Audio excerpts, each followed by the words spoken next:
The time that William Wallace rose from the dead is just one of the things that I want to tell you as we tour 5 sites associated with Scotland's national hero. Because how much do you really know about William Wallace? If you're interested in the people, places and events in Scottish history, then click the subscribe button at the bottom right of the screen. In the meantime, let me tell you 5 stories. Like that time that William Wallace rose from the dead. That's right, it's an event that we Scots celebrate to this day by stabbing the English with chocolate swords at Easter. It all happened in Ayr. In fact, to this day, there's an Ayrshire bylaw that says a Scotsman within sight of Ayr Racecourse is legally allowed to club an Englishman to death with a purple curly whirly. Last year, I went to the Grand National and I was like a kid in a sweet shop. All right, Bruce. Did he give me all right? Have you got any curly whirlies? Is that all you've got? I'll take the box. Thanks. I should probably tell the story. Wallace had been involved in a skirmish where he'd killed one of the men of a certain Lord Percy. But having been overwhelmed by the English soldiers, he was captured and thrown in a dungeon to starve. When the time came for his trial, they went to get him out, but he'd suffered from a fever and then fallen into a coma. Well, the English soldiers assumed that he was dead and threw his body to rot in a rubbish heap. But an Ellerslie nurse, that's right, Ellerslie in Ayrshire, begged the English to let her bury him properly. She staged a wake, but it turned out during the wake that he was awake, so it was a fake wake. But they kidded on to the English that it wasn't a fake wake, it was a real wake, that he wasn't awake at all. He was dead. But he wasn't.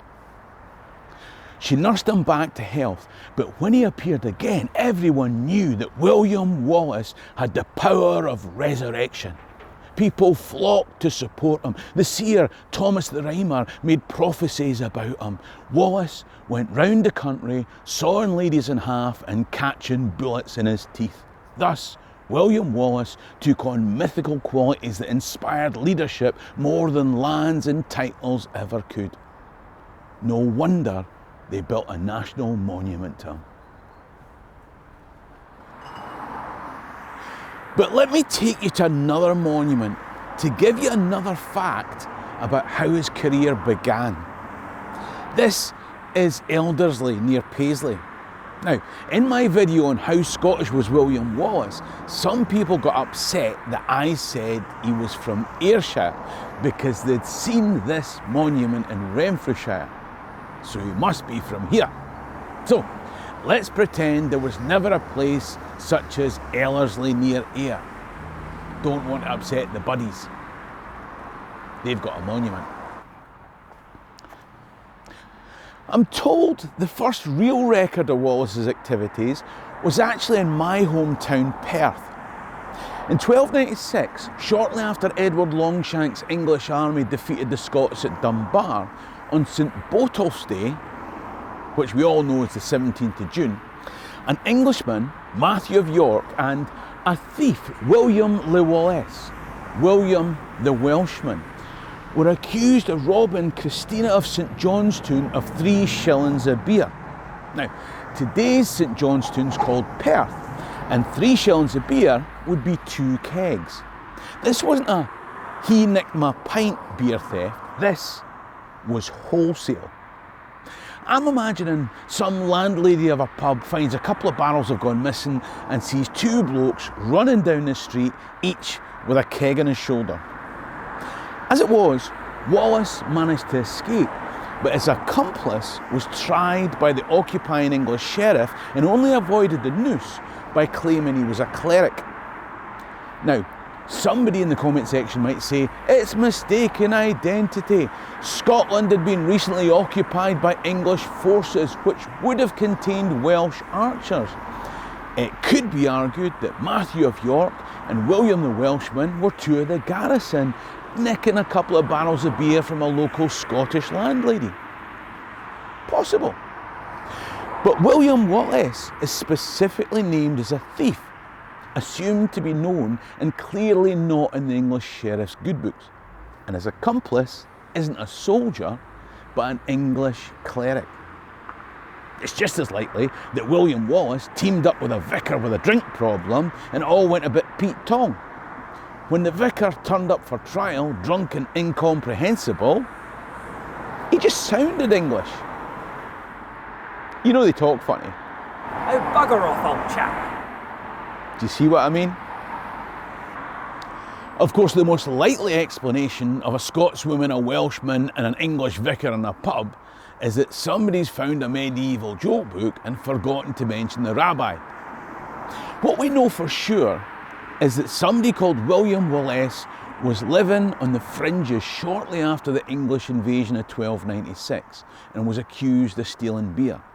That life between outlaw and freedom fighter was shared by Rob Roy and Robin Hood. In fact, there's more similarities to Robin Hood to come. Before that, let's go where Wallace was actually born, Ayrshire.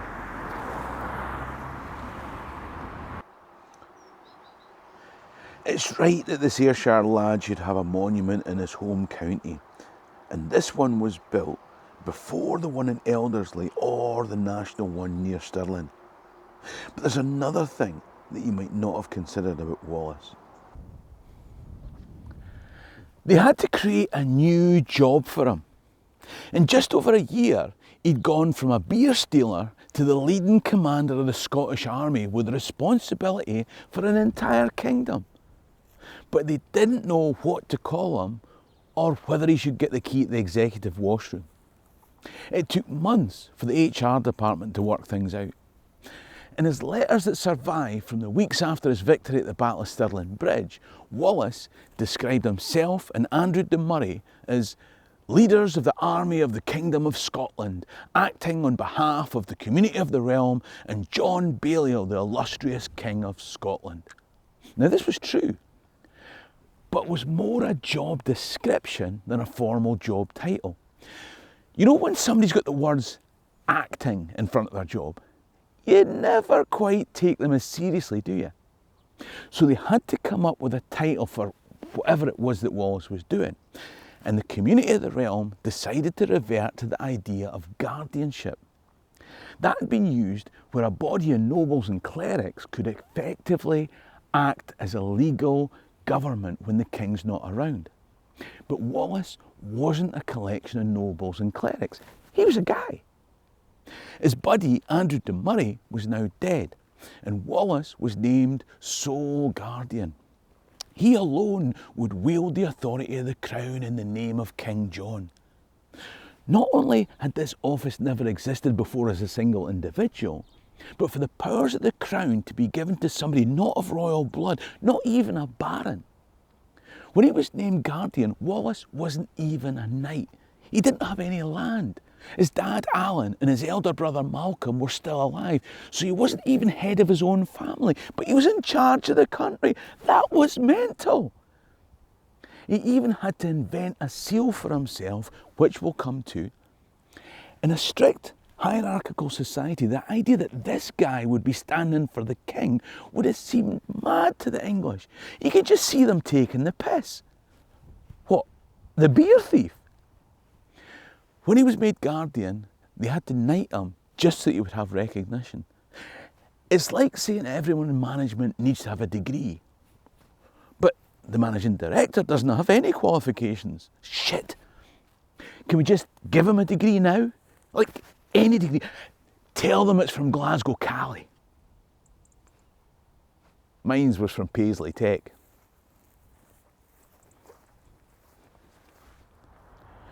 This is a monument at Rob Royston on the outskirts of Glasgow, commemorating the place that Wallace was finally captured by treachery in John of Menteith before being delivered to Edward I of England.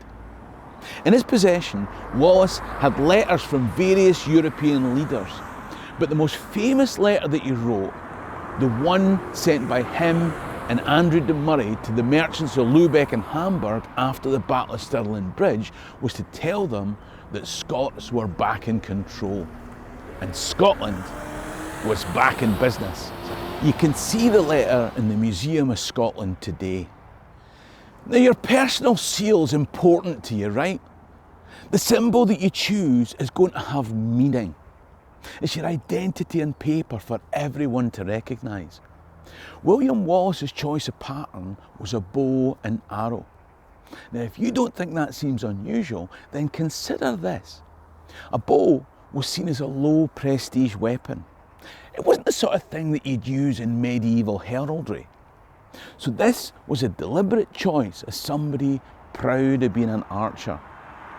An English chronicler unflatteringly reported of a certain young man by the name of William le Wallace, an archer who sought his living by his bow and quiver, of lowly birth and reared as an outlaw. How disparaging! Now, Wallace wasn't reared as an outlaw, nor was he quite of low birth, but late birth. I mean, he had an elder brother. You see, William Wallace, his dad was a minor landowner, but he didn't have the kind of wealth that would allow him to kit out and train all of his sons as knights in shining armour. That was an expensive business. Nobles were expected to turn up prepared to fight mounted as heavily armoured and armed knights with war horses, plating and equipment. It was like owning a tank. I don't know if your dad could afford a tank. I don't think we could have fitted one in our driveway because we lived in a tenement. Alan Wallace probably didn't have enough land for each of his sons to fit a tank in their driveway. If you were a younger son of middle-class parents working on a budget, you probably weren't going to get the full armour-plated dinner suit. William had to make do with a bow and arrow. But this was still a weapon that took strength and skill to use, and professional, well-equipped archers with their own horses were in demand. They'd be on better wages than common foot soldiers, but not as good as men at arms, and not likely to be winning any knighthoods. Being an archer tells you something about his position in his family and society. The fact that he needed to invent a seal for himself rather than his family arms that his brother would inherit from his father tells you even more about his lack of social standing. Choosing a bow and arrow as that seal tells you something about the man. No pomp or pretension, but pride in his own abilities. Having drawn many other men to him, having risen to the role of national leader, the seal that he chose reminded everyone that he was one of Jock Tamson's bairns and proud to be so. At a time when real noblemen seemed to flip sides like a pancake on Shrove Tuesday, Wallace stood out because he never did. Neither do I want to give in to the pressures from corporates putting advertising inserts in these videos, and it's the folk who support the channel that keep it free of promotional inserts. So, if you'd like to keep the channel going, then please click the link up there to become a Patreon member, or click below in the comment or description to buy me a coffee. Huge thanks for your support. This is the monument to the Wallace Oak. After being ferried across the Clyde, Wallace was apparently chained to an oak tree here as he anticipated the escort of English troops to take him to London for the inevitable and brutal fate that awaited him. After hundreds of years, the tree itself could no longer be preserved, and in 2021 it was replaced by this monument. Often when people talk about William Wallace, they think in terms of the guy who ultimately lost, hung, drawn and quartered whilst others went on to fight for Scotland. But I guess that depends on what you mean by winning and losing. If we're talking about Scottish patriots, then he was a great survivor. We could take various events as a start point for the Wars of Independence. I suppose technically it was when John Cummin led a small Scottish force across the border to attack Carlisle Castle. Does that make us the baddies? Nah, we were coming anyway, mate. The slaughter of townspeople at Berwick, followed by military defeat at Dunbar, meant that most of the Scottish nobility very quickly gave in to Edward by re-signing a document called the Ragman's Roll, originally signed in 1291. Now, nearly everyone who was anyone signed submission to Edward. So you could almost say that the only Scots patriots who survived after 1291, certainly after 1296, were those who didn't sign. William Wallace didn't. Even if you cut some slack to the Andrew de Murrays, the Robert the Bruces, they still don't outlast Wallace as patriots. Once Edward had garrisoned Scotland, you could argue that the first spark of uprising was when Wallace attacked Lanark, but he did it in collaboration with his social better, Sir Richard Lundy. Now, Lundy later switched sides at a standoff between the Scots and the English at Irvine, known as the Nobles' Revolt. Robert the Bruce capitulated at the same time. Wallace then joined forces with Lord William Douglas, the father of the famous good Sir James Douglas, or if you're English, the Black Douglas. William Douglas had also signed the Ragman's Roll, but he and Wallace attacked Scone together. Douglas was later captured, imprisoned, and eventually died in the Tower of London just after Wallace's victory at Stirling Bridge. Of course, Stirling Bridge was Wallace's most famous victory, alongside another nobleman, Andrew de Murray. De Murray died of his injuries shortly after. A year later, Sir John de Graham was killed at the Battle of Falkirk, and many others fell. Whatever fight was left, by 1304 it all seemed over when John Cummin, the man who had led that first attack on Carlisle Castle, now led the remaining Scottish lords in submitting to Edward I in February 1304. Further ignominy followed when a Scottish Parliament was made to outlaw Wallace once more. In the time that he'd gone from outlaw to guardian of the realm and back to outlaw, pretty much everyone had been killed or capitulated. So when Wallace stood at his show trial at Westminster the following year and said, "I cannot be a traitor, for I owe him no allegiance. He is not my sovereign. He never received my homage, and whilst life is in this persecuted body, he never shall receive it." He was saying something that few, if any, others in Scotland could. He was the last man standing. William Wallace was a survivor.